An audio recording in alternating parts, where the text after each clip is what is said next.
Hey, and welcome to another Wisdom Within. I'm Dale, and this is Lisa. And here we are, coast to coast, or country to country, California to Spain. I know I haven't actually worked out how many miles it is yet. So, I mean, anyone who's watching this, Lisa and I we're virtual buddies. We haven't actually met in the flesh. We haven't touched each other yet. And obviously, with all the stuff that's going on in the world, who knows what's going to happen. But how amazing that we have this opportunity to be present with each other in the same room, but in countries that must be thousands of miles apart. Must be. I haven't worked it out, but I guess as well that our terrain, our countryside, is probably fairly similar and really perfect for like being in Mother Nature and being kind of like present in the moment. I don't know what. I mean, I've never been to I have been to America, but I've never been to California. But I'm just from some, the some of the pictures and things. It looks like the kind of place where you could really connect with that energy of just and the beauty of Mother Nature. Yeah, isn't that so important to connect not only to our own inner nature, and of course we are the wisdom within. That's the name of what we're creating together in this podcast, this sharing.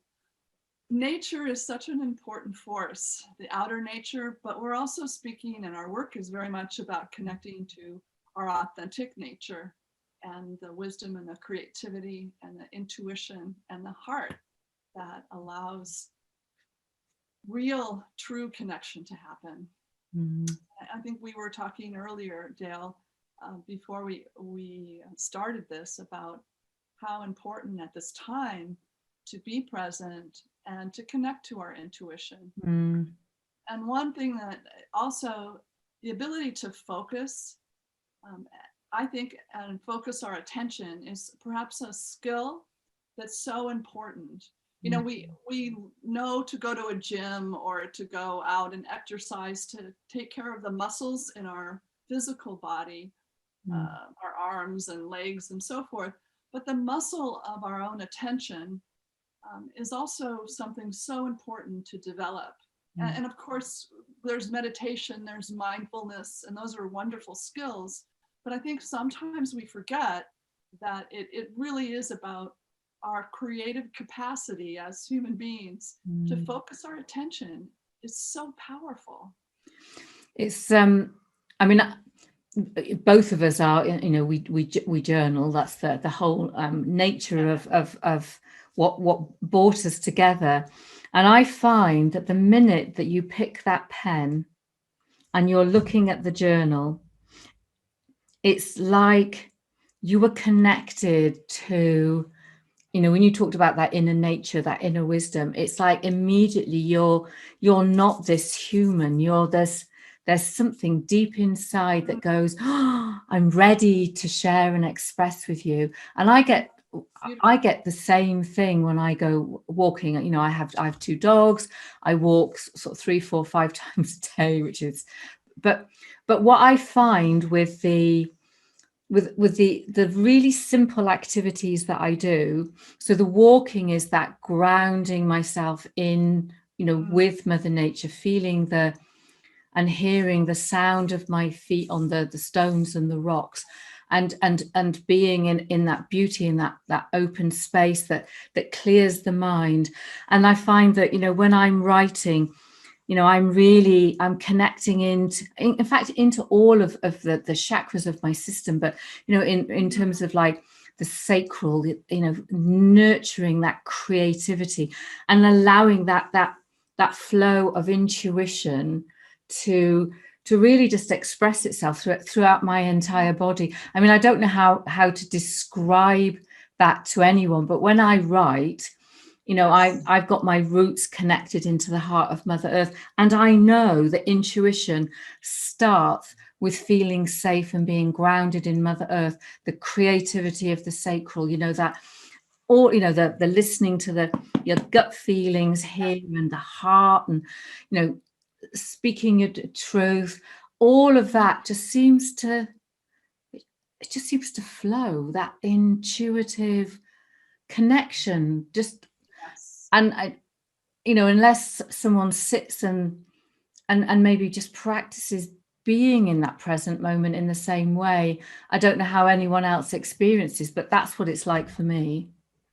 Absolutely. And I love the way, because you're talking about it being your journaling process being a meditation, and that it's still I mean, they say there's over 50,000 thoughts that we have in a day. You know, we're bombarded by, they say, over 1,000 advertisements a day that are coming our way. And in how many moments also do we hear our cell phones buzz, you know, and there's a text, you know, coming through, and we get distracted. It's just, there's so much noise and distraction.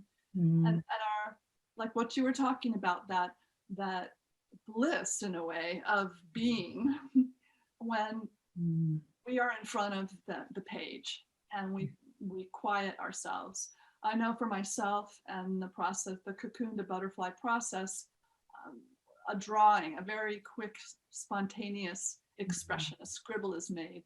And in order to get to that place of doing that quick thing, we stop for a minute and open and allow whatever wants to come through. And it's a powerful process to do that. And it focuses our attention so we can stop. So what I just noticed that how often it happens so many times a day. It shocks me, Dale. I'm focused, like for instance, I think, oh, I'm going to send Dale I want to send Dale that picture of the sunset from last night. Yeah. So I go to my phone and there is a text, and suddenly I find myself doing other things, and I've completely forgotten to do the thing that I intended, which was to send you a photograph. And I'm like, what happened to my attention? You know, so I think I notice how often I get distracted, or I'll get up and I'll go to get a book in the library and in my house, and I'm up at the library, and suddenly my attention has gone elsewhere, and I'm doing other things. I'm like, why am I in this room anyway? So I think the more we can be aware of the importance of focusing, the more we can bring that open spaciousness to be able to listen to our heart and our intuition and open to our creativity. So it's a powerful mental muscle to build, that ability to focus our attention. I think as well, part of it, the word permission comes into my head. I live by myself. I've got my 2 dogs, and I walk often to give myself some space. And what I'll do is I'll go and sit on I've got a couple of like favorite rocks that I like to sit on, and I lose myself in I just sit there, and it's like this is a bit of meditation space. But how often, when I look at all the work that I'm doing currently, I've been running a program. Every week I've been creating content. My head is full of stuff. I've been redoing loads of my journaling books. And I notice that I think we get trained to be multitaskers. I don't know if it's a female thing or we get trained in the corporate world. And I know that I've sat here and I'm writing one lot of worksheets. I've got my Kindle self-publishing, the KDP thing open. I'm uploading a book. And while that's doing that, I'm over here doing, and then I'll come to the end of a bit of writing and I'll go, what was I doing? Oh yeah, I was, and then I'll do something on that. And then I think, oh yes, I was in the middle of putting a worksheet together, and everything works out. But what on earth possesses me or anybody to have all these different windows open going, I'll upload that book there, I'll change that bit of web page over there, I'll write this bit of content over here, and then all of a sudden you find that your head is mashed. So I know that stopping. And I mean, they do come and harass me. They'll come up and they'll be like, Mum, come for a walk, or I'll get a lick on the face, and that's usually Angel. She just like gets up and like she's like, come on then, we're going. And this Marley, who's just over there, she just gets right up close, and then she goes like that with her nose. And I know that they are what a blessing. They're going, you need to go out, you need to go and take us outside. And that break brings you back into an intuitive place. But do we, when, how, where, how, when do we give ourselves that permission to take the break? I mean, I said to you earlier, I'd had a call at 3 o'clock in the morning. My aunt in Australia needs an operation. I'm a guardian. So at 3 o'clock in the morning, I'm awake having this conversation with the surgeon. By 2 o'clock in my afternoon, I was exhausted. I just said, I know I've got a lot of work to do, but I went to bed. I went and did a yoga nidra, fell fast asleep, woke up several hours later, much refreshed. But the question is to anyone who's listening to this, when do you give yourself permission to stop multitasking? Absolutely. Absolutely. And I think that we're all in this together to give each other the permission to be ourselves. And how do we be ourselves? It's also by focusing our attention on the present moment, to be present. And how we do that, I love the idea of going out like you do, Dale, 3-5 times a day and being in nature, taking your dogs for a walk. It's one of the things I love that I heard years ago, maybe 20 years ago at a conference by a spiritual teacher. He said, beauty stops the mind. And I love that. It's so simple. Beauty stops the mind. Yeah. So there you are on your walk, you sit down, it's quiet. There's a sense of beauty, and suddenly there's quiet. There's just the stillness. Oh, and I adore it. That's so powerful. And again, in loving, that self-love that's so essential for us. I have that experience of spending time as well with my journal on a more than daily basis. It's a place that I can go to where I can let the deepest part of myself, of my soul, of my heart speak by oftentimes just writing mental. I will get a lot of mental, ordinary thoughts out of the way sometimes, and then be quiet and wait for the guidance to come through, and just wait. I'll have a question, or just like, okay, guide me here, please. And then the pause, the stop happens, being present, allowing it to be as it is, and hearing and feeling what wants to happen next. And there's always something that comes up for me, and then writing that. I don't know if you do anything similar, Dale, in your process. Well, what strikes me about the whole thing about journaling, when you're truly connected to you and that inner wisdom, is when you write, no matter what you write, when you look at it later, I don't know if the same for you, but I look at it and I think, who wrote that? Yes, and it's like I read something and I think, that's genius. And it might be, like you say, that you've got some stuff whirring around your head, and you just, I often write like, dear spirit, please guide me in whatever. And then, sometime later, maybe I sleep in it. When I wake up in the morning, I'll do a scribble. But when I read it back, I think, who wrote that? Like, where did that come from? And that is that deep inner knowing. And we have to trust ourselves to be present, to allow that stuff to come up.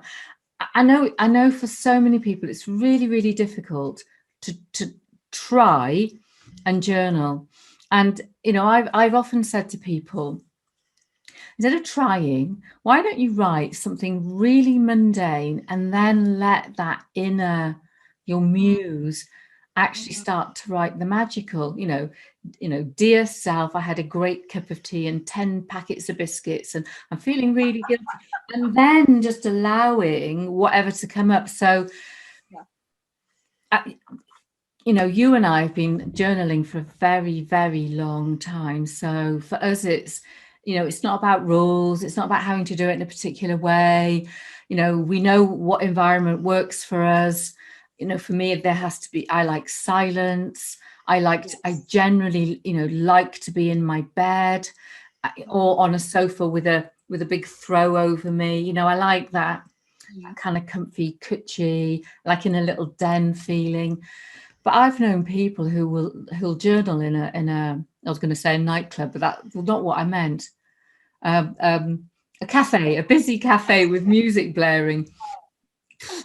And that to me is that I can't understand how that's being present. But journaling shouldn't be a chore. It should be this thing that we say we just want to we want to come in and be connected into the heart of Mother Earth, our heart and the heart of consciousness, and and if you only write 5 words, that who cares?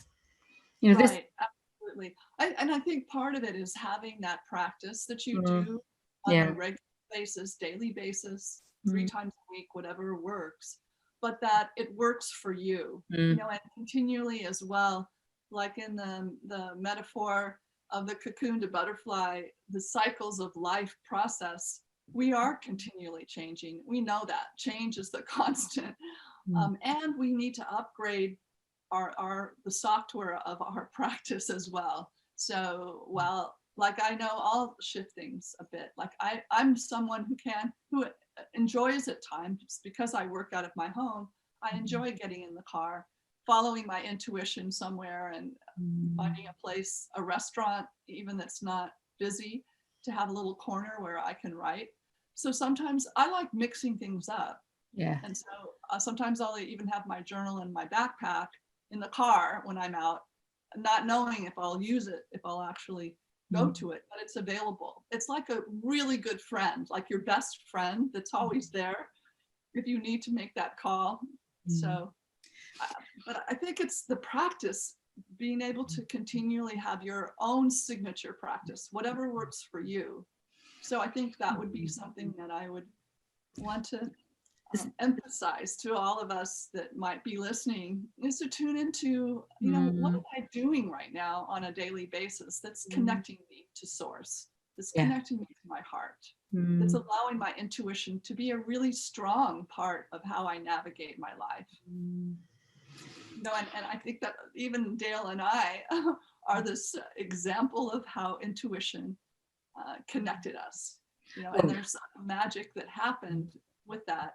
And I believe is part of an invisible force that's available to us. It's part of our larger intelligence. If we just use it, we use that wisdom within, we access that ability to connect to more than we know. I think that's very much about trust, because I know when I'm working with people and I might give them exercises where they've got to play with their clairaudience, clairaudience, clairsentience, and people generally, something will come up and it's like they've got the intuitive fairy on one shoulder and the ego or whatever it is on this shoulder, and the intuition's going, all you have to do is trust me, honey, just be in the moment and just listen to that. And this one's going, oh no, I'm going to rationalize this, I'm going to put some logic behind, no, you can't possibly have put that up intuitively. So people have got this battle. And I think what happens is when we have a journal, it comes here, and that voice that goes, I can't possibly be whatever. When you write the mundane, that's this logical thing going, I want to tell you about the logic of this and the structure and the whatever it is. And then all of a sudden, this beautiful, intuitive part of you just goes, do you know what? Now that you trusted me, I'm just going to let those words, and in your case, those little images flow. And I think that, if we could just inspire people to truly trust, because honestly, when you pick up your journal, I haven't got a journal to hand, but when you pick up your journal and you look what you've written, wow, and that was you being, or giving yourself the gift of being present, the present of the present. So Amazing, amazing stuff. Mm. Well, and the attention is focused for a period of time so that you can let that, that loud, noisy, logical mind or rational part, it quiets down enough. I mean, maybe you capture it the first few sentences or paragraphs, but then there's a spaciousness that allows the heart, the intuition, or other voices that sometimes, if we're so busy, whether we're multitasking, running, having a family and kids and all kinds of things that are going on, sometimes if we stay too busy, we're not going to let that what can be the wisdom within can be a quieter voice. You spoke about the fairy on the shoulder of intuition. Sometimes if we can just give it that, whatever it takes us, maybe it's 20 minutes a day, to just be able to do the practice that allows all of those voices to have space, then I think there's a much better chance that you can really authentically connect to what's inside, the wisdom within yourself. So Lisa, the thing that we're talking about today, if someone was to follow your process, yes, just describe what they need to do, and let's make this a little bit more interactive. I'll give them an affirmation from my little affirmation books after, but just so those that you are who are listening, yes, you need a journal. Do they need colored pens, or can it just be any old? Yeah, there's choices in the book. There's I wish I had one that was actually there's spaces. So for instance, this is Right. This is called day 4, stopping to refuel is the directive. And then you do a scribble here and draw, or I'm sorry, you scribble with felt pens or whatever you want to do here, and then write in this area. You write 3 pages, and then the next day you start on day 5, which is symbols and stories guide, and work in here. Right. Okay. And I also have hold the cover of your book up so people can see. So that head to Amazon and get that. And and there are also other resources that are available that will help guide you on this process. So if you go to my website or email me, I'm happy to share what's currently available, the gifts, as well as courses that are available or will be available soon. So that's great. So anyone who's listening, have a go at that prompt that Lisa just said. And I have to admit, I don't do very much doodling and scribbling. I do a thing. This is not a very good example. In fact, this is a really rubbish example. I did this really quickly for a video the other day. But what I do when I start a new journal, this is probably the only time that I do any kind of creative bit, apart from coloring in mandalas. Sorry, I keep itching my eye. Something is really, really irritating me. Is doing it too. Maybe it's the same allergy, the same flowers in Spain and it's in California. Oh, well, it could be. We've got lots of almonds and olives, and so so what I do I say to people, either a brand new journal, start of the month, or a new moon, is to put their hand on their journal, draw around the outside, and then draw a mandala. Now that isn't a mandala. I was demonstrating the other day to someone. I said, well, you haven't got anything. I said, there's a crystal. I said, and there's a little fairy, and you can do. So that my drawing tends to be a bit more, I don't know, a bit more structured. I mean, you're an artist anyway. So, but the point is, it's that letting go. Because what I do with that, and maybe that's kind of similar to what you're saying, I then just do lots and lots of little patterns and stuff. So maybe for me, I need to do practice, play, connect with your process, because actually that's out of my comfort zone. Well, yeah, I think that's something that comfort zone is a really interesting topic. Perhaps for us to talk on a separate podcast about, because I think that's that edge of writing what might be uncomfortable. Mm. Oftentimes in the creative process, it's a creative tension, and that tension is what moves things forward. For instance, one of the key components in the cocoon to butterfly process is we talk about what the challenges that you're going through, the things that are, that sometimes we feel blocked, and that's analogous to being stuck in the cocoon. And then if you were to make a breakthrough and break out of that as you're feeling the butterfly of your own becoming, what does that look like? What's, by doing a quick sketch of it, that we can often get in touch with a more metaphoric map that will guide us. So Sure. Images guide. And sometimes that can be a valuable process because we're accessing, again, our intuition, our intuitive wisdom within. So that can be really powerful to let the creative tension between where we currently are and who we're, like our current challenge and who we are becoming. There's power in that creative tension, and it moves naturally. Once we take the action steps of being present, stopping, being present, opening to our intuition, and there's a natural let go that happens, and life, there's a larger life that just moves things. So you get in if you let go into the river and get sort of in that sweet spot, there's a natural force that takes over. So I think going back to being uncomfortable can be exactly, if you are a creative person, it is uncomfortable. It's part of the process of being fully alive. So that creative tension is something that I speak about in my cocoon to butterfly work, because I think it's important. It's essential that when we're uncomfortable, we think something must be wrong. When, as a high creative person, it's the territory. It's like, yes, you are working with something, and you probably are more fully alive in that process, even if it's uncomfortable. So I need to step out of my comfort zone, everybody. I will not right at this moment, but I will step out of my comfort zone and explore your way of doing things. So the invitation is to try Lisa's process. I'm going to give you something else to do so that we've got you could try both, because this might make you feel uncomfortable. So I have a number of journaling books, but I particularly love affirmations. So I have this little book of affirmations.